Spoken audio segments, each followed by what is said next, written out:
The figure shows an arrangement of a heavy propeller shaft in a ship. So this is the diagram given or the figure, and the arrangement of propeller, it is shown in this diagram.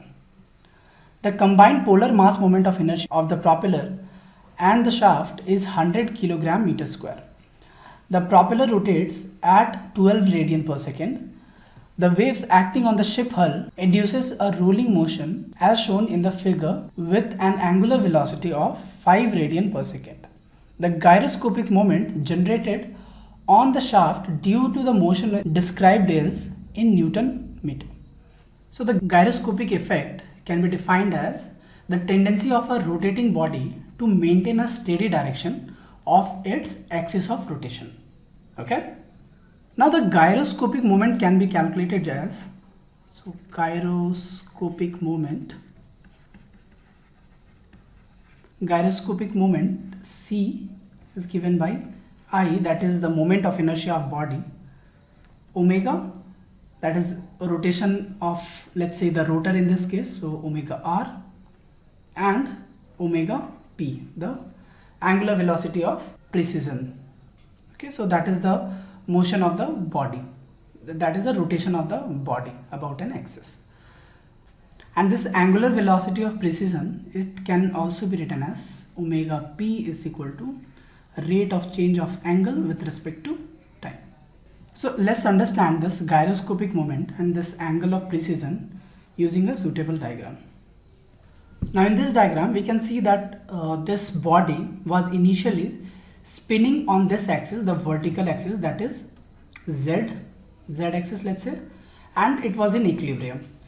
Now and it was rotating about this point O. Now suppose because of some disturbance the axis of body, it will change from z to z dash. So this is also called as body axis. And this z we call it a space axis.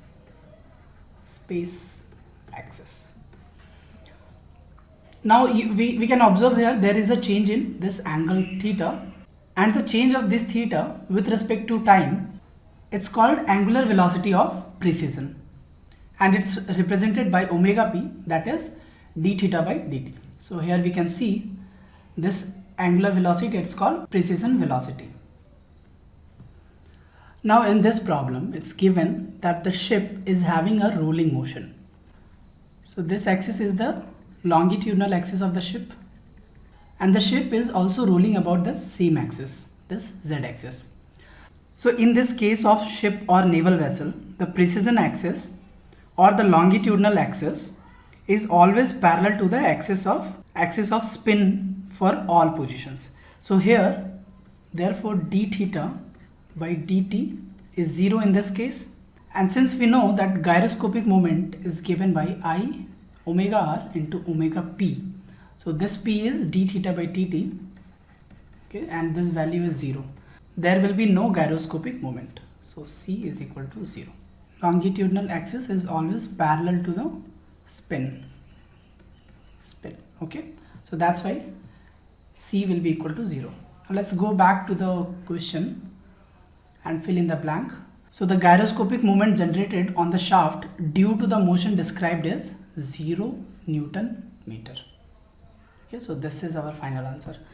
To get more information on gyroscopic action in machines, you can refer to the NPTEL course on Dynamics of Machines by Professor Amitabh Ghosh of the Department of Mechanical Engineering at IIT Kanpur.